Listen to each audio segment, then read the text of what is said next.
आज के दिन सियासी हंगामा बरपा रहा और उससे कई अहम सवाल भी निकले। तस्वीरें देखिए कैसे प्रधानमंत्री नरेंद्र मोदी ने आज एक साथ पूरब के दो बड़े राज्यों बिहार और बंगाल का दौरा किया। पीएम के मंच के नीचे भीड़ अच्छी खासी उमड़ी, चाहे वो मोतिहारी हो या दुर्गापुर। मोतिहारी में प्रधानमंत्री ने बिहार के लिए करीब 7,200 करोड़ रुपए की परियोजनाओं का शुभारंभ भी किया, जिसमें 4 अमृत भारत ट्रेन को हरी झंडी दिखाना शामिल है। दुर्गापुर से भी प्रधानमंत्री ने पश्चिम बंगाल के लिए करीब लगभग 5,500 करोड़ की सौगात को हरी झंडी दिखाई। ये तो हुई विकास परियोजना की बात, लेकिन माना जा रहा है कि आज से बंगाल में विधिवत 2026 के लिए इलेक्शन कैंपेन लॉन्च हो गया और बिहार के बाद वोटर रिवीजन का बम सीधे बंगाल में फूटने वाला है। शायद इसलिए ममता दीदी चुनाव आयोग जैसी संवैधानिक संस्था को खुलेआम दलाल जैसे आपत्तिजनक विशेषण से संबोधित कर रही हैं। दर्शकों, प्रधानमंत्री अपने विरोधियों पर खूब बरसे, लेकिन आज दिल्ली से रायपुर तक एक्शन रिएक्शन का भी दौर चलता रहा। इसे संयोग कहें या प्रयोग। परसों राहुल गांधी जी ने खुलेआम हिमंता को अरेस्ट कर लेने की धमकी दी थी। आज वही राहुल गांधी जी अपने जीजा जी के खिलाफ ईडी की दर्ज चार्जशीट पर सफाई दे रहे हैं। छत्तीसगढ़ में शराब घोटाले के आरोप में ईडी ने भिलाई में छापेमारी शुरू की और पहर बीतने के साथ पूर्व मुख्यमंत्री भूपेश बघेल के बेटे चैतन्य बघेल को अरेस्ट कर लिया गया। तस्वीरें देखिए, ईडी की गाड़ी में बैठे चैतन्य बघेल पीली टी शर्ट में। मैं आपको आगे बताऊंगी कि कैसे जब सब कुछ गांधी परिवार पर बात आती है तो राहुल को ये बदले की कार्रवाई कैसे लगती है और राहुल गांधी के जीजा जी पर आरोप कितने संगीन और गंभीर हैं, इसका भी विश्लेषण करूंगी। लेकिन आज आम आदमी पार्टी पर भी ईडी की राउंड 2 वाली स्ट्राइक हुई। करप्शन के आरोप पर एक्शन हो रहा है। बोगस वोटिंग को क्लीन करने के प्रयास चल रहे हैं, ऐसा बीजेपी बता रही है, लेकिन बीजेपी के विरोधी दल कह रहे हैं कि सब बदले की कार्रवाई है। ऐसे में सवाल पब्लिक का है कि करप्शन पर एक्शन ही विरोधियों के मेल्टडाउन का असली कारण है। यही है आज सवाल पब्लिक का।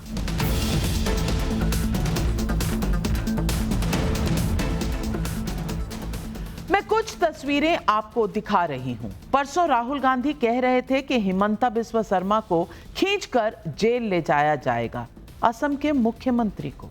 आज जब छत्तीसगढ़ में पूर्व मुख्यमंत्री भूपेश बघेल के बेटे चैतन्य के घर पर ईडी की टीम ने छापेमारी की और चैतन्य को कस्टडी में लिया गया, तो इस दौरान कांग्रेस कार्यकर्ताओं और पुलिस के बीच धक्का मुक्की भी हुई। तस्वीरें उसी वक्त की हैं। कांग्रेस कार्यकर्ताओं ने पुलिस की बैरिकेडिंग को तोड़ने की भी कोशिश की। दरअसल ये पूरा मामला भूपेश बघेल की सरकार के दौरान का है। आरोप है कि 2019 से 2022 के दौरान हुए कथित शराब घोटाले में लगभग 2100 करोड़ रुपए की हेराफेरी हुई। शराब की खरीदारी पर डिस्टिलर्स ने कमीशन के तौर पर रिश्वत ली और उनसे रिश्वत लेती जा रही थी और तत्कालीन आबकारी मंत्री कवासी लखमा को नगद मोटी रकम दी जाती थी। भूपेश बघेल के बेटे चैतन्य पर भी इसी शराब घोटाले में अप्राप्त से प्राप्त रकम के लाभार्थी होने का आरोप है। आरोप यह भी है कि इस शराब को छत्तीसगढ़ स्टेट मार्केटिंग कॉरपोरेशन खरीदता था और फिर सरकारी दुकानों से बिना किसी रिकॉर्ड के कच्ची देसी शराब बेच दी जाती थी। जांच एजेंसियों को शक है कि FL 10A लाइसेंस धारकों से भी विदेशी शराब के धंधे में एंट्री देने के बदले मोटी रकम वसूली की गई। मामले में अब तक ईडी ने 205 करोड़ रुपए की संपत्ति अटैच भी कर ली है। लेकिन भूपेश बघेल का क्या पक्ष है, वो आप खुद सुनिए। आज तो विधानसभा में अडानी का मामला उठना है और अपने मालिक को खुश करने के लिए मोदी और शाह ने ईडी मेरे घर भेज दिया है। हम लोग डरने वाले नहीं हैं, न झुकने वाले हैं। ये कितना भी ताकत लगा ले, भूपेश बघेल न टूटेगा न झुकेगा। ईडी का संगीन आरोप सिर्फ बघेल तक नहीं है। मिस्टर वाड्रा के खिलाफ तो मामला दशक भर पुराना है, जिसमें ईडी ने कल चार्जशीट दाखिल की। मामला जमीन घोटाले में मनी लॉन्ड्रिंग का है, जिसमें 2008 में गुरुग्राम में जमीन खरीदी गई। आरोप है कि वाड्रा ने अपने प्रभाव से लगभग 3.5 एकड़ जमीन 7 करोड़ 50 लाख में खरीदी और फिर वाड्रा की कंपनी ने इस जमीन को डीएलएफ को 58 करोड़ रुपए में बेच दिया। मोटे तौर पर यही आरोप है। डील में हुई इनकम में भी मनी लॉन्ड्रिंग का चेन होने का शक है। हालांकि मैं ये साफ कर दूं कि इस मामले में ईडी की चार्जशीट पर अभी कोर्ट ने संज्ञान नहीं लिया है, लेकिन राहुल गांधी और पूरी कांग्रेस आग बबूला हुई है। राहुल गांधी ने आज एक्स पर लिखा है कि मेरे जीजा जी को सरकार 10 साल से परेशान कर रही है। ये नई चार्जशीट उसी षड्यंत्र का हिस्सा है। आगे कांग्रेस क्या कह रही है, सुप्रिया श्रीनेत को सुन लीजिए।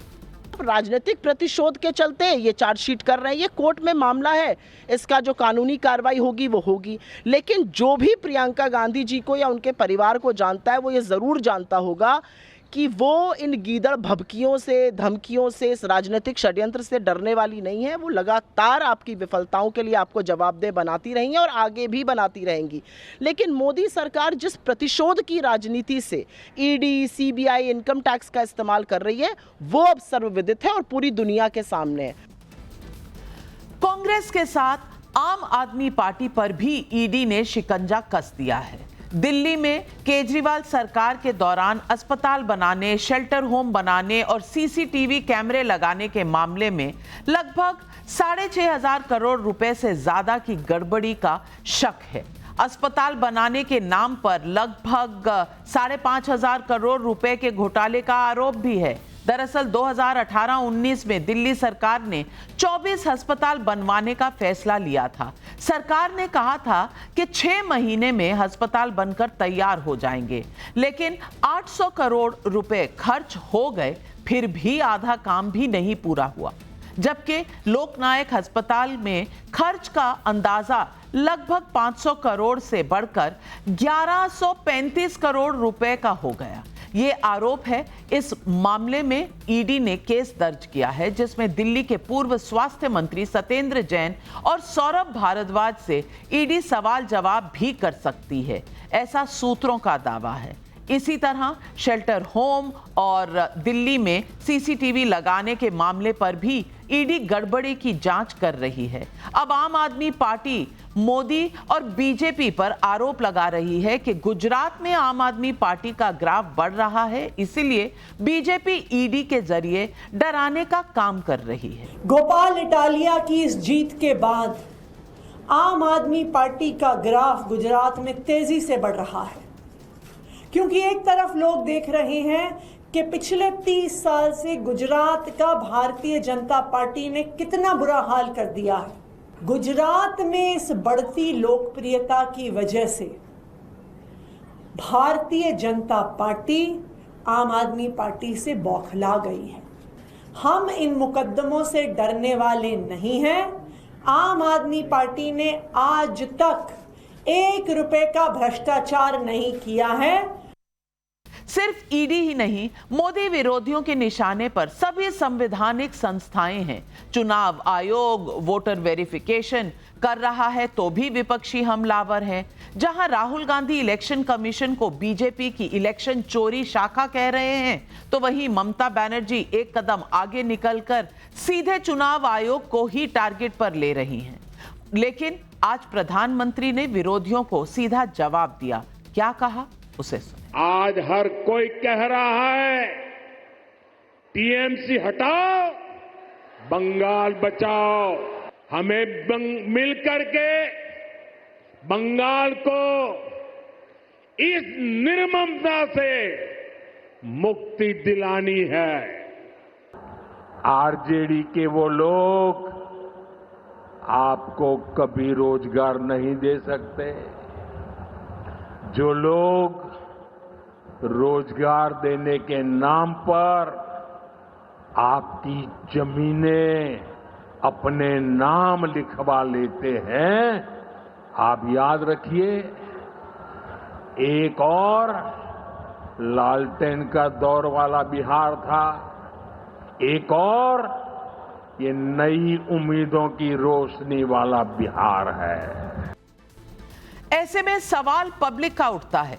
सवाल नंबर 1, कमीशन खोरी से लेकर बोगस वोटिंग पर एक्शन, इसलिए मोदी विरोधियों के टारगेट पर संवैधानिक संस्थाएं। सवाल नंबर 2, बिना सबूत सिटिंग सीएम को जेल भेजने की धमकी, अपने परिवार पर एक्शन तो उत्पीड़न कैसे? राहुल गांधी से सवाल है। सवाल नंबर 3, क्या सचमुच संवैधानिक संस्थाएं सरकार की कठपुतली हैं या फिर विरोधी माहौल बना रहे हैं? ये सवाल आज पब्लिक पूछ रही है और पब्लिक के इन सवालों का जवाब देने के लिए आज हमारे साथ जुड़ रहे हैं बीजेपी के राष्ट्रीय प्रवक्ता गौरव भाटिया, इश्करण भंडारी सुप्रीम कोर्ट के एडवोकेट हैं, डॉक्टर बादशाह आलम आरजेडी के राष्ट्रीय प्रवक्ता हैं, अनमोल पवार आम आदमी पार्टी के राष्ट्रीय प्रवक्ता हैं, प्रोफेसर अखिल स्वामी राजनीतिक विशेषज्ञ हमारे साथ जुड़ रहे हैं। लेकिन मेरा सबसे पहला सवाल जाता है तहसीन पूनावाला को, जो कांग्रेस के सपोर्टर हैं। और तहसीन पूनावाला, मेरा सवाल आपसे इतना है कि कल तक जो थ्रेटन कर रहे थे कि भाई हिमंता को जेल में डाल देंगे, वो दिन आने वाला है, सबूत रखा नहीं, कोर्ट गए नहीं, एफआईआर हुई नहीं, तब धमकी देने पर उतर आए थे, तो आज इतना दर्द क्यों हो रहा है? ये रॉबर्ट वाड्रा वाला केस तो लगभग 10 सालों से चल रहा है और 10 सालों से ये मामला कोर्ट कचहरी के चक्कर काट रहा है। अब चार्जशीट हुई तो राहुल गांधी इतना लंबा ट्वीट कर रहे हैं। उधर भूपेश बघेल के बेटे को अगर गिरफ्तार किया गया है तो फिर आप इतने तिल मिला रहे हैं। आम आदमी पार्टी के लिकर स्कैम में तो कांग्रेस ने ही कंप्लेन की थी। माजरा क्या है?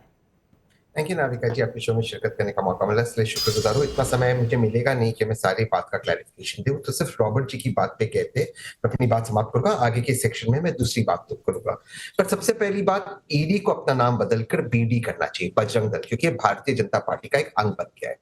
आपने बिल्कुल दुरुस्त फरमाया कि आपके साथ ही मैं पिछले 10 साल से आ रहा हूँ, रॉबर्ट जी पर बार बार आरोप रखते। इनफैक्ट वर्तमान सरकार आई उसके पहले से रविशंकर प्रसाद जी संडे के दिन उन्होंने एक प्रेस कॉन्फ्रेंस किया था कि रॉबर्ट जी के खिलाफ सारे सबूत मेरे जेब में, 24 घंटे में हमारी सरकार बनने के बाद हम उनको अरेस्ट करेंगे। मैं आप ही के साथ नाविका जी, मुझे शिरकत करने का मौका मिला। और आज से 10 साल में क्या हुआ, 3 कॉन्स्टिट्यूशनल कोर्ट में उनका बात किया, माननीय Allahabad high court, Delhi high court, supreme court, सब में माननीय सीबीआई ने मोदी जी के नीचे का इनके खिलाफ कोई सबूत नहीं है। इसके बावजूद ये विछन चल रहा है, चार्जशीट फाइल कर रहे हैं। एक निजी व्यक्ति से जमीन खरीदते हैं, निजी कंपनी को बेचता है, उसमें मुनाफा होकर सेल्स टैक्स बाकी सब कुछ स्टैंप ड्यूटी भरता है, उसके अंदर आपको करप्शन दिखता है। ऑल द बेस्ट, प्लीज आप कोशिश कीजिए साबित करने के लिए। लेकिन मैं एंड में ये बात कहूंगा, क्यों बार बार रॉबर्ट जी को टारगेट किया जा रहा है और इस वक्त क्यों किया जा रहा है? क्योंकि राहुल जी इस वक्त जो मुहिम चला रहे हैं, जो देश की जनता सवाल पूछ रही है, जो असली मुद्दे उससे जो भागने की कोशिश हो रही है, इसलिए चेतावनी है राहुल जी को कि अगर आप सवाल हमसे पूछोगे,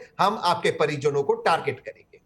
तहसीन पूनावाला, अगर मामला 1-2 दिन में हो जाता तो आप कहते हैं कि बस वेंडेटा चल रहा है, बदले की भावना से काम हो रहा है। अगर 10 साल तक इन्वेस्टिगेशन चली और 10 साल के बाद चार्जशीट दायर हो रही है, तब भी आपको तकलीफ है।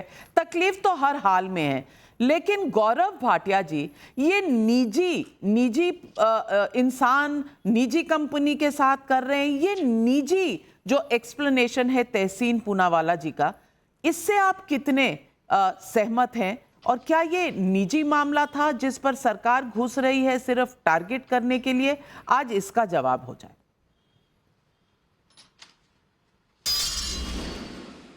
तो सबसे पहले बात कर लेते हैं रॉबर्ट वाड्रा की, कांग्रेस पार्टी। हमें एक बात समझनी होगी कि कांग्रेस पार्टी वो पार्टी है, अभी ये नामकरण कर रहे थे ईडी सीबीआई का, तो जनता ने नामकरण कर दिया है।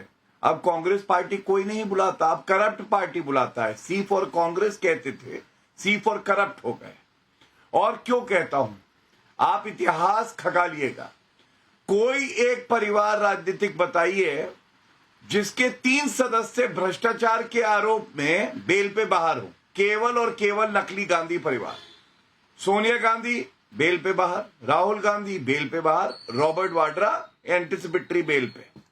ये मैं इसलिए कहता हूं, आपको मालूम है रॉबर्ट वाड्रा जी कैसे देश के जीजाजी बना दिए गए थे, और ये तथ्य हैं जिस मामले में ईडी ने चार्जशीट दायर करी है। 3.5 एकड़ का एक प्लॉट लेते हैं और केवल 7.5 करोड़ में लेते हैं। उनको लाइसेंस दे दिया जाता है 3 दिन के अंदर, जब कांग्रेस की सरकार थी, और बेचते कितने में है? 58 करोड़। 7.5 करोड़ का प्लॉट 4 महीने बाद 58 करोड़ का बेच के 50 करोड़ रुपए मुनाफा हो जाता है। अब आप मुझे बताइए, किसानों की जमीन अगर आप इस तरह से हड़प लेंगे, 50 करोड़ का मुनाफा कमाएंगे, तो क्यों नहीं ये बात उठाई जाएगी? बिल्कुल, ईडी अपना काम करिए। दूसरी बात, शराब किस किस को लेके डूबेगी विपक्ष में। हमने देखा किस तरह से अरविंद केजरीवाल कट्टर बेईमान कहते थे, कट्टर ईमानदार कहते थे, कट्टर बेईमान हो गए। अब भूपेश बघेल, इनका भी शराब घोटाला सामने आया है, चैतन्य को अरेस्ट किया है। मैं पूछना चाहता हूं, इस प्रश्न का उत्तर दे तहसीन। मान लीजिए आपका कहना है रॉबर्ट वाड्रा मासूम है, नन्हे हैं, उनको नहीं पता क्या किया। अदालत जाके, ये मामला तो कई वर्षों से चल रहा है, क्यों नहीं इसको रद्द करा लिया? भूपेश बघेल ने, उनके बेटे चैतन्य ने क्यों नहीं रद्द करा लिया? क्योंकि सच्चाई क्या है नाविका जी, पूरे देश को पता होना चाहिए। पिछले 11 साल में चुनौती देता हूं, एक मामला ऐसा बता दे जहां सर्वोच्च न्यायालय ने या उच्च न्यायालय ने रद्द किया हो किसी भी नेता के खिलाफ। अब आप देखिए, अरविंद केजरीवाल जेल होके आए, सुप्रीम कोर्ट गए, कोई राहत नहीं। सत्येंद्र जैन को कोई राहत नहीं, मनीष सिसोदिया को कोई राहत नहीं, भूपेश बघेल के बेटे चैतन्य को कोई राहत नहीं, राहुल गांधी, सोनिया गांधी सुप्रीम कोर्ट तक होके आए, नेशनल हेरिटेज केस रद्द कर दो, कोई राहत नहीं मिली। टीएमसी के अभिषेक बनर्जी गए, उनको कोई राहत नहीं। अरे ईडी सीबीआई को पालतू बुलाते हो। जनता ये कह रही है, आपके समय में तो सीबीआई पिंजरे का तोता थी, आज बाज बन के काट रहा है भ्रष्टाचारियों को, क्योंकि एक ईमानदार प्रधानमंत्री ने खुली छूट दी है कि जांच एजेंसी अपना काम करेंगी और यही इन भ्रष्टाचारियों को भागेगी। लेकिन ये सवाल तो उठेगा गौरव भाटिया कि 11 साल हो गए, ये केस तस के तस हैं। अगर रॉबर्ट वाड्रा का पहले साल में सारा मामला हो गया होता तो कम से कम दूध का दूध, पानी का पानी हो जाता। 11वें साल में चार्जशीट जा रही है, तो सवाल तो उठेंगे कि किस बात में इतनी देर लग गई अगर ओपन एंड शट केस था। नहीं, मैं आपको एक जानकारी दे दूं, ये गलत तथ्य है। आपको ये पता होना चाहिए कि ईडी ने जब चार्जशीट दायर करी है तो ईडी तब चार्जशीट दायर करती है जब एक प्रेडिकेट ऑफेंस होता है, इंडियन पीनल कोड में हो या किसी और कानून में हो। ईडी का मुकदमा अभी 3 साल पुराना ही है, ईडी का मुकदमा 11 साल पुराना नहीं है, जो मेरी जानकारी है। इसलिए कृपया करके समझिए, एक और मुकदमा उन पे चल रहा है जो पुराने आईपीसी में दर्ज हुआ था, और ये ईडी का मुकदमा है और ईडी ने चार्जशीट फाइल करी है। तो इसलिए ये कहें कि 11 साल बाद करी है ईडी ने, तो ये गलत तथ्य है। मैं प्रयास करूंगा वो तिथि भी आपको दे दूं जब ईसीआईआर ईडी ने रजिस्टर किया, जो कि ईडी की एफआईआर के बराबर होता है। तहसीन पूनावाला, जवाब। नाविका जी, गौरव भाई कुछ फैक्ट्स पर गलत है। ये मामला 3 कॉन्स्टिट्यूशनल कोर्ट्स में गया। मैं दोबारा से कह रहा हूँ, Allahabad high court, Delhi high court, Delhi high court, supreme court. Supreme court में वर्तमान सीबीआई, जो मोदी जी के नीचे, वर्तमान सरकार के नीचे, कहा कि कोई तथ्य नहीं है हमारे पास रॉबर्ट जी के खिलाफ। इसके बाद ये बात बिल्कुल सही है कि 4-4.5 साल पहले एक प्रेडिकेट ऑफेंस ईडी ने रजिस्टर किया। इसी के चलते तो एंटिसिपेटरी बेल मिला, वरना ईडी में जहां आप गिल्टी हो जब तक आप खुद को मासूम नहीं साबित करते, क्योंकि बर्डन ऑफ प्रूफ अक्यूज पे होता है, उस जैसे संज्ञान अपराध में कोर्ट ने संज्ञान नहीं लिया। आज भी चार्जशीट का कुछ नहीं ले रहा। मैं दोबारा से कह रहा हूं, ये पहले तो 4 महीने की बात सही नहीं है, वो 3 साल की बात है और लाइसेंस की बात भी सही नहीं है। खैर, बहरहाल एक व्यक्ति का, एक निजी व्यक्ति 7.5 करोड़ में एक प्रॉपर्टी बेचता है, उसको मुनाफे में बेचता है, व्यक्तिगत एक प्राइवेट व्यक्ति को, इसमें कहां पर क्राइम आया? न सीबीआई साबित कर पाया, न ईडी। में फिर कह रहा हूं, रविशंकर प्रसाद जी, उमा भारती जी, स्वयं मोदी जी ने कहा सबूत हमारी जेब में। 11 साल के बाद ईडी के चार्जशीट का कोई संज्ञान नहीं लिया गया है। नहीं, ये कोर्ट मैं उत्तर दे दूं, गलत तथ्य हैं। ओके, गलत तथ्य है, मैं उत्तर देता हूं। जी गौरव, उत्तर देता हूं। हाँ,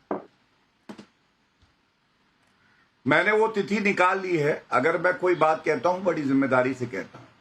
तहसीन मेरे छोटे भाई हैं, उनको ये बताना चाहिए। अगर वो कहते हैं 10 साल से रॉबर्ट वाड्रा को राजनीतिक उत्पीड़न किया जा रहा है, किस न्यायालय ने ये पूरा मामला क्वॉश किया? मैं ईडी वाले मामले की बात कर रहा हूं, पहला प्रश्न। दूसरा प्रश्न, ईडी की जो ECIR हुई, ये 2019 में हुई, तो 11 साल पुराना नहीं है, मैंने आपको बता दिया। तीसरी बात, आप देखिए किस तरह का ट्रांजैक्शन होता है। स्काईलाइट जो कंपनी थी, इसको पेमेंट करना था, इसने कोई पेमेंट नहीं किया ओंकारेश्वर प्रॉपर्टीज को। स्टैंप ड्यूटी भी जो दी, जो दूसरी कंपनी ने दी, और जो चेक मेंशन्ड है सेल डीड में, उसमें भी जो पेमेंट है वो दूसरी कंपनी ने दिया। मतलब रॉबर्ट वाड्रा के पास से 1 रुपया नहीं जाता, 50 करोड़ रुपए उनके पास आ जाते हैं। लाइसेंस देते हैं कांग्रेस की सरकार के मुख्यमंत्री हुड्डा जी। आप मुझे बताइए, आम आदमी को क्या इस तरह से लाइसेंस मिल सकता है बिना रुपए खर्च किए? बिल्कुल सही बात है। और आप कहेंगे प्राइवेट पर्सन है, ये प्राइवेट पर्सन थियरी कोई नहीं मानेगा तहसीन पूनावाला, क्योंकि देश के जीजा जी थे और कांग्रेस की सरकार थी हरियाणा में। 50 करोड़ अगर 8 हफ्ते में बनते हैं तो भैया हमारी भी क्लास लगवा दीजिए। हम उस स्कूल में शामिल होना चाहते हैं जहां ये पैसे कमाने की तरकीब सिखाई जाती है। लेकिन अनमोल परवार जी, मैं आपसे पूछना चाहती हूं, लिकर स्कैम छत्तीसगढ़ में हुआ, चैतन्य बघेल जी अरेस्ट हो गए। लिकर स्कैम दिल्ली में हुआ तो कांग्रेस आपके खिलाफ कंप्लेन करती है, तो छत्तीसगढ़ में रोती क्यों है? एक ये सवाल। और दूसरा सवाल, अब ईडी की कार्रवाई आपकी पार्टी, आपके नेताओं के खिलाफ भी शुरू हो गई है, तो अब कांग्रेस सही है या बीजेपी? नाविका जी, देखिए, जब हमारी शीर्ष नेतृत्व में अरविंद केजरीवाल जी ने, आम आदमी पार्टी ने लोगों के मूलभूत सुविधाओं के बारे में बात की, बिजली, पानी, शिक्षा, स्वास्थ्य, जो आज तक देश के आजादी के 75 साल बाद भी किसी राज्य में नहीं मिली, दिल्ली में आम आदमी पार्टी सरकार ने दी और आज पंजाब में लोगों को मिल रही है, तो हमारे नेताओं के ऊपर बिना किसी साक्ष्य के मुकदमा दर्ज कर लिया गया और उन्हें गलत तरीके से जेल में रखा गया। हजारों रेड के बाद एक पैसे की, एक चवन्नी की रिकवरी नहीं हुई और माननीय सर्वोच्च न्यायालय ने बेल देते समय यह कहा कि ईडी और सीबीआई जो है उनके पास कोई साक्ष्य नहीं है और वो तोता और मैना की तरह काम कर रही हैं। दूसरी ओर आप देखिए, आज देश की राजनीति में एक अजीब ही खेल चल रहा है। ये आज की राजनीति के जो लैला और मजनू है, कांग्रेस और भाजपा, इनका खेल जो है उससे देश के लोग जो हैं बड़े आहत हैं और बड़े निराश हैं। कांग्रेस के नेता रॉबर्ट वाड्रा के खिलाफ देश के प्रधानमंत्री मोदी जी कहते थे 24 घंटे में जेल करेंगे। गौरव भाटिया जी ने भी गलत तथ्य दिया और तहसीन पूनावाला जी ने भी गलत तथ्य दिया। ECIR की मैं डेट बताता हूं, HQ 0320174294 जामनगर हाउस में 2017 में रजिस्टर की गई थी। इनिशियल इन्वेस्टिगेशन लॉन्च की गई थी।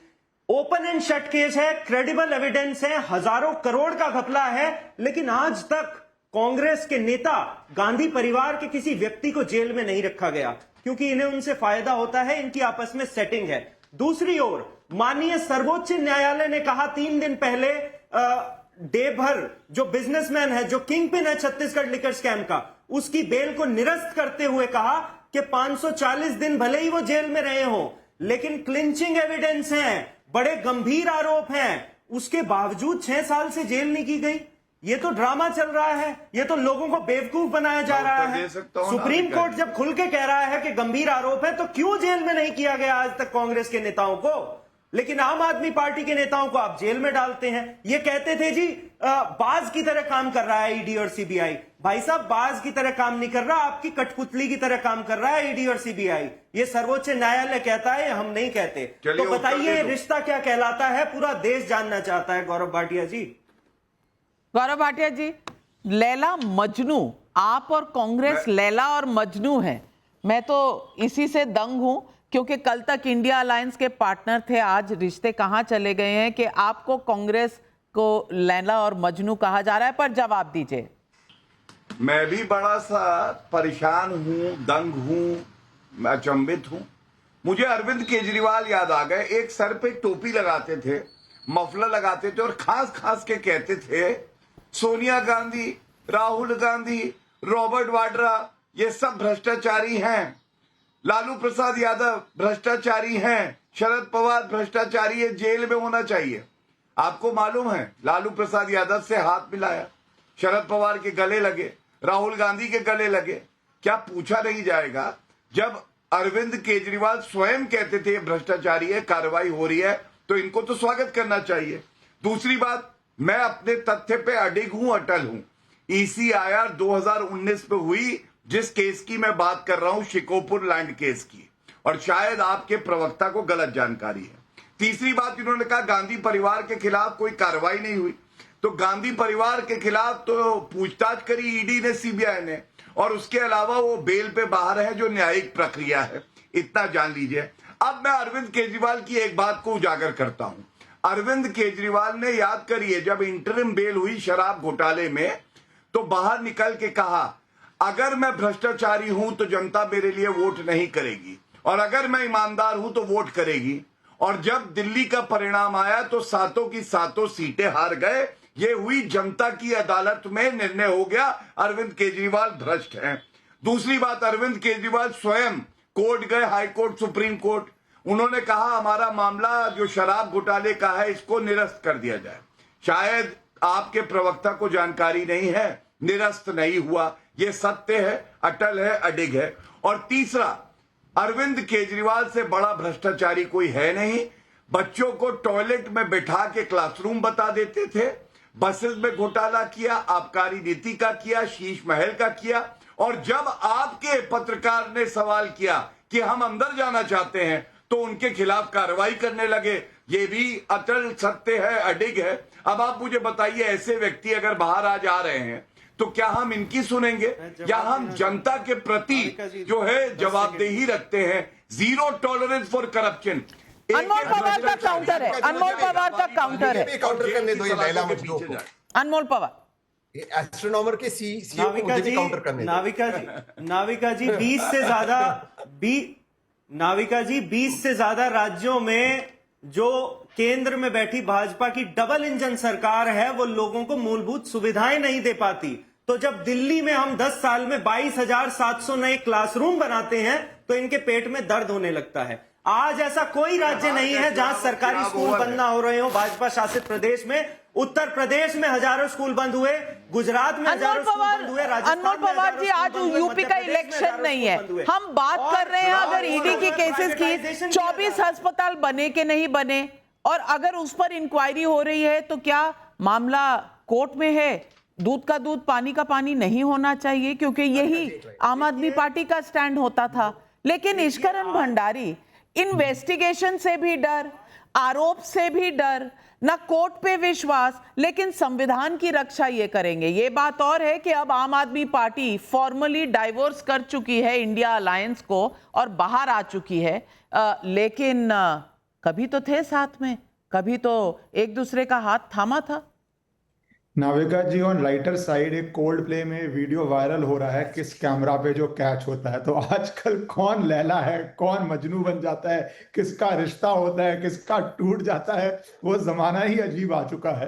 बट अगर हम सीरियस और गंभीर इशू पे आ जाएं, मुझे लगता है नेता सही कहते हैं, जनता को समझ बाद में आता है। अगर किसी नेता को लगता है आलू से सोना बन जाएगा, तो वो एक्सपीरियंस से होता है, क्योंकि आप आलू के भाव पे, दाम पे जमीन खरीद सकते हैं, पर आपके पास एक फिलोसफर स्टोन है उस आलू को सोना बनाने का, वो है पॉलिटिकल पावर, और आप उसको सोने के दाम पे बेच सकते हैं। तो वो आदमी गलत नहीं होगा अगर सोचे कि आलू से सोना बन सकता है, क्योंकि वो उनका लिव्ड इन एक्सपीरियंस है जो आम जनता का नहीं होता है। अब आप एक बात बताइए, कितने आम लोग हैं इतनी स्पीड से लैंड यूजेज चेंज करवा सकते हैं हरियाणा में? मेरे इतने सारे क्लाइंट्स हैं, बिल्डर्स हैं, पसीने निकल जाते थे आपका लैंड यूजेज चेंज करवाने के अंदर, और यहाँ पे लैंड यूजेज ऐसे चेंज हो रहा है जैसे स्वागत हो रहा है कि आइए आपकी जमीन चेंज करने के लिए तो हम बैठे हुए हैं। प्राइवेट इंसान के लिए, प्राइवेट इंसान के लिए आप जाके ट्राई तो कीजिए, कितने डिपार्टमेंट से फाइल जाती है, आप उसकी सिर्फ लिस्ट बनाएंगे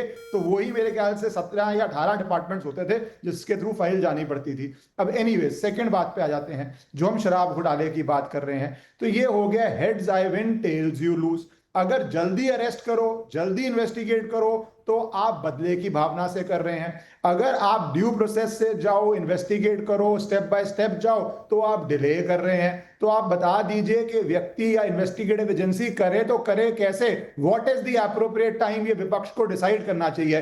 3 महीने एप्रोप्रिएट टाइम है, 3 दिन एप्रोप्रिएट टाइम है, 3 साल एप्रोप्रिएट टाइम है, और हर ऑर्डर, मैं हर केस में बता रहा हूं जहां पे आपके पास काउंसिल्स हैं, सुप्रीम कोर्ट तक चैलेंज होता है, ऑर्डिनरी ऑर्डर्स भी चैलेंज होते हैं जो कोई नॉर्मल व्यक्ति चैलेंज नहीं करता है, तो ऑब्वियसली वो डिले उसके अंदर इनबिल्ट हो जाता है। फिर आप कहते हैं डिले हो क्यों रहा है, तो सीधी सीधी बात है, अगर हजारों करोड़ का घोटाला हुआ है, डॉक्यूमेंट्री एविडेंस है, तो उसके बिहाफ पे चल रहा है। अगर फ्रिवलस केस है, रोज हाई कोर्ट, रोज सुप्रीम कोर्ट फ्रिवलस केस को क्वाश करता है, सारी बात ही खत्म हो जाती है, जाइए जाके क्वाश करवा लीजिए। बिल्कुल सही बात। और बादशाह आलम जी, मेरा सवाल यह है कि एक तरफ तो ये घोटाले हैं, इनकी जांच हो रही है, दूसरी तरफ अब इलेक्शन कमीशन को ही कहा जा रहा है कि वो चोर है, घोटाला है, दलाल है, पता नहीं क्या क्या। मैं पूछना चाहती हूँ, संविधान बचाने वाले अगर यूं संविधान का मजाक उड़ाएंगे तो देश कैसे चलेगा? अगर घोटाले हो रहे हैं और जांच हो रही है, मामला कोर्ट में जा रहा है, वहां भी आपको दिक्कत है। महाराष्ट्र में इलेक्टोरल रोल रिवाइज नहीं हो रहा, वहां भी आपको दिक्कत है। बिहार में हो रहा है तो भी दिक्कत है। हर तरफ अगर दिक्कत होगी तो कुछ अटपटा सा नहीं हो जाएगा? देश चलेगा कैसे?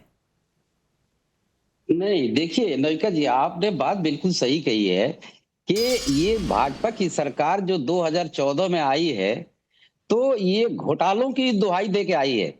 2G घोटाला, 3G घोटाला, कोलगेट, कॉमनवेल्थ गेम, उन घोटालों की दुहाई दे के ये सरकार में आ गए।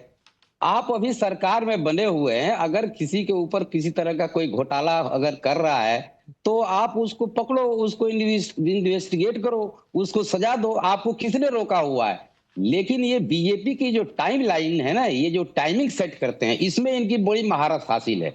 जब किसी स्टेट का, किसी राज्य का इलेक्शन आता है तो ये सारे गड़े मुद्दे खोदते हैं ये, और इनका अपना 24 से ये 2011 साल से तो ये सरकार में यहाँ सेंटर में, बिहार में इनकी सरकार चल रही है गठबंधन में, इनके पास इस पीरियड में कोई उनकी उपलब्धि तो है नहीं। क्या इनकी उपलब्धि है जिसको गिनाएंगे?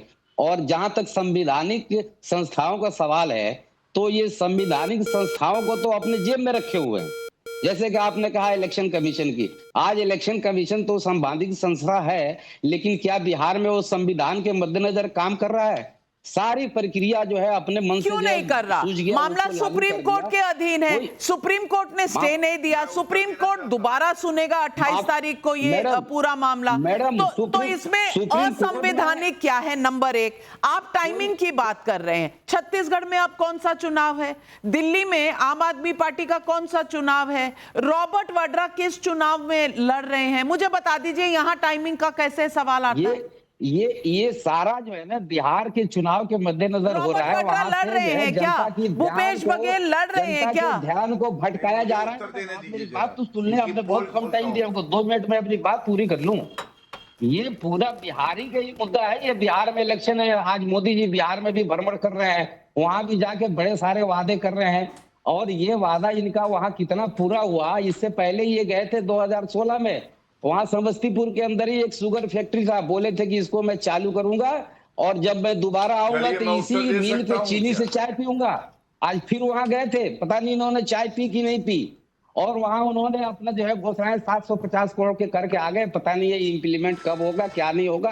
तो ये इलेक्शन टाइमिंग पर भी सवाल गौरव भाटिया जी जवाब दीजिए। और दूसरा ये जो है कोर्ट में जो आपने बात कहा उसकी मैं जवाब दे दूं आपको कि कोई अपोजिशन की पार्टी इसको इलेक्शन प्रोसीजर को रद्द करने के लिए नहीं गई थी। जो इनकी प्रक्रिया चल रही है, जो मनमाने ढंग से ये प्रक्रिया कर रही है जी, और आप लोग कोर्ट गए हैं, कोर्ट में मामला है, कोर्ट पर तो विश्वास रखिए। गौरव भाटिया जी जवाब दीजिए। अब जो तथ्य मैं देने जा रहा हूं, हो सकता है आरजेडी के प्रवक्ता डिबेट छोड़ के चले जाए। एक भी तथ्य गलत होगा तो मुझे बताएं, मैं माफी मांगूंगा।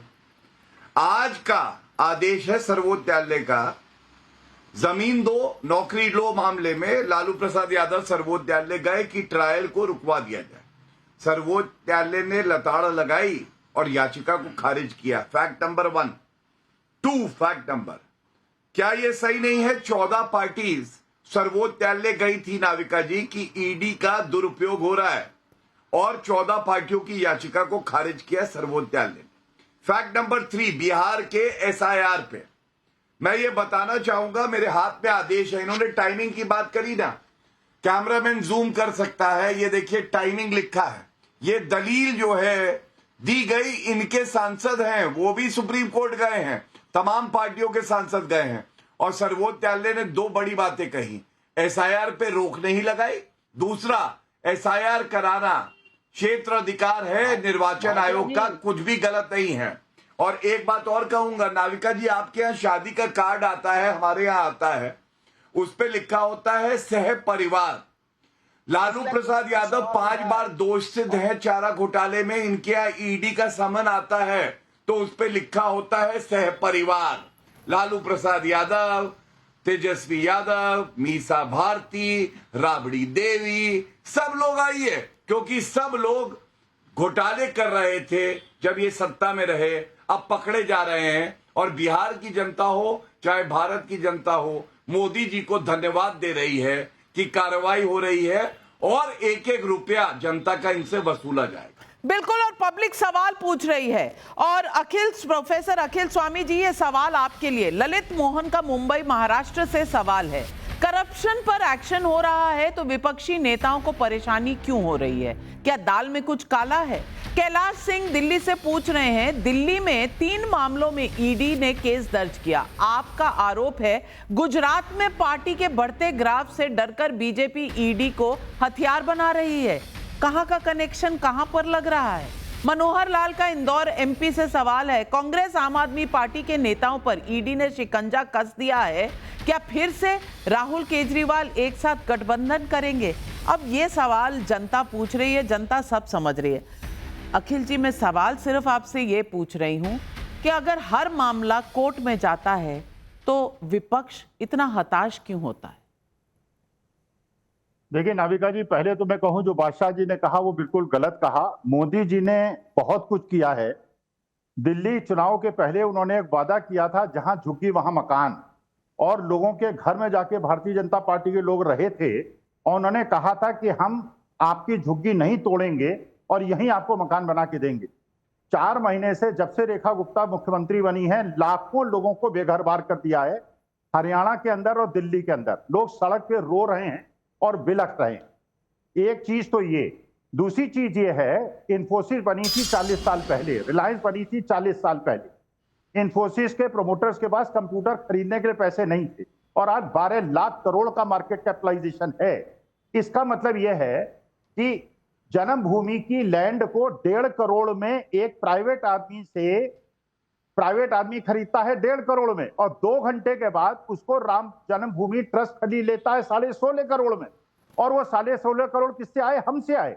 और उसकी जांच नहीं होती, क्योंकि वहां पे हमारे चंदे के पैसे से जो हमने राम जन्मभूमि बनने को दिया था, उसको राम जन्मभूमि हमारे पैसे को अपने प्राइवेट लोगों में उड़ा देता है। एक आदमी 1.5 करोड़ में खरीदता है, उसको 16.5 करोड़ में, उस पर जांच नहीं होती। तो देखिए, सीधी सी बात यह है, नहीं, आप कह रहे हैं कि रॉबर्ट वाड्रा वाला केस और राम जन्मभूमि वाला केस सेम है, ये क्या कंपैरिजन है? नहीं, क्या कंपैरिजन? ईश्वरन भंडारी जी, आप वकील हैं, पहले मैं तो पॉलिटिकल डिबेट ही नहीं करना चाहती इस पर। मैं चाहती हूं कि एक वकील जवाब दे दे कि रॉबर्ट वाड्रा के मामले को यहाँ कंपैरिजन का कोई तुक है? नहीं, 2 बातें। पहली बात, फैक्ट एलिगेशन आप कुछ भी लगा सकते हैं। आ रही हूँ स्वामी जी आ रही हूं आपके पास। नाविका जी, लीगली मैं 2 बातें करने जाता हूं, दोनों बातें करनी जरूरी हैं। पहली, आप यहाँ बैठ के अपने मन से कोई भी फैक्ट गढ़ के बना दें, लिख दें 1 करोड़ की जमीन 1 घंटे बाद 16 की गई। अगर आपके पास कुछ भी तथ्य है तो इस देश में और सारे बेहतरीन वकील अवेलेबल हैं, आप कोर्ट जा सकते हैं। रोज कोर्ट के अंदर लोग कंप्लेंट डालते हैं और उसके अंदर केस चलता है, इंक्लूडिंग नेशनल हेराल्ड। इसका मुझे खत्म करने दीजिए पूरी पॉइंट। 1 सेकेंड नाविका जी, मैंने इंटरप्ट नहीं किया, आपने सवाल पूछा। कानूनी प्रोसेस बता रहा हूं मैं, कानूनी प्रोसेस है इस देश के अंदर। जनता की नॉलेज बढ़ेगी, आपके पास तो नॉलेज है पर आप करना नहीं चाहते या नॉलेज ही नहीं है, तो आपकी भी बढ़ जाएगी। नेशनल हेराल्ड केस एक प्राइवेट कंप्लेंट से शुरू होता है, वो भी जमीन को लेके था, किस तरह प्रॉपर्टी कंपनी के एसेट्स ट्रांसफर हो रहे हैं। अगर आपके पास किसी भी केस, एक केस की बात क्यों करें, किसी भी केस की जानकारी है, एज अ कंसर्न सिटीजन, पढ़े लिखे व्यक्ति हैं, आप प्लीज कोर्ट में जाइए, उसको कीजिए। यहां पे बैठ के फैक्ट फ्री बातें, जो किसी ने जांच नहीं करी, जहां कोई ऑथेंटिक रिपोर्ट नहीं है, तो कुछ भी बोल सकते हैं। दूसरी बात, हर केस में अक्यूज्ड को अपने केस का जवाब देना पड़ता है। मैंने 3 मर्डर करे पर उसने 1 मर्डर किया हुआ है, इसलिए मुझे सजा मत दो। ये कानून में कोई ऐसा डिफेंस अवेलेबल नहीं है। आपके केस में क्या हुआ वो बात कीजिए। रॉबर्ट वाड्रा के केस में जो तथ्य हैं उसके ऊपर आप जाइए, हाई कोर्ट से क्वॉश करवाइए, सुप्रीम कोर्ट से क्वॉश करवाइए। नहीं होएगा तो ट्रायल फेस कीजिए, जो सरकार का काम है, जो जांच एजेंसी का काम है रादर, और वो कर रही है। स्वामी जी, ना लालू जी का केस क्वॉश हुआ, ना नेशनल हेराल्ड का केस क्वॉश हुआ, ना अरविंद केजरीवाल आम आदमी पार्टी के केस क्वॉश हुए। अब मामला तो इसी पर चलेगा ना। इसमें कह देना कि उससे देख लो, हमसे ज्यादा अमीर वो है या हमसे ज्यादा करप्ट वो है। केस ले जाइए, एविडेंस है, जाइए कोर्ट खुले। अच्छा नाविका जी, एक चीज बताइए, जब हम एक शादी के बारे में पूछते हैं, कहते हैं कि जब पत्नी को शिकायत नहीं, पति को शिकायत नहीं, तो आपको क्या शिकायत है? यहाँ डीएलएफ को शिकायत नहीं, रॉबर्ट वाड्रा को शिकायत नहीं। अरे प्रॉपर्टी के दाम बढ़ गए। नोएडा के अंदर सेक्टर 44 में 1991 में मुझे 4,000 रुपए गज लैंड मिल रही थी। 4 लाख रुपए शिकायत हुई है। अगर मैंने 4,000 स्वामी जी, अब 11 साल पुराना केस कैसे आपको समझाया जाए? शिकायत है, एफआईआर है, विंडफॉल गेन है, मिसयूज ऑफ ऑफिस है, कमाल सारी चीजें। गौरव भाटिया जी, अब इनको सवाल क्या बताऊं, लेकिन सवाल सिर्फ इतना है कि करप्शन पर अगर मोदी जी का शिकंजा पड़ता है तो विपक्षी इतने मायूस क्यों हो जाते हैं? क्योंकि दूध का दूध, पानी का पानी तो देश का हर नागरिक चाहता है, लेकिन कभी टाइमिंग पर सवाल, कभी बदले की भावना पर सवाल। लेकिन सबसे बड़ा सवाल यह है कि राहुल गांधी खुद धमकी दे सकते हैं कि असम के मुख्यमंत्री को मैं जेल में डाल दूंगा, लेकिन जब अपने जीजा जी का चार्जशीट आता है तो कहते हैं मिसयूज हो रहा है। आप किस तरफ खड़े हैं? आप देश की जनता हैं। पारदर्शिता जरूरी है या फिर करप्शन यूं ही चलता रहे, सब हाथ पर हाथ धर के बैठे रहे? यही है आज सवाल पब्लिक का।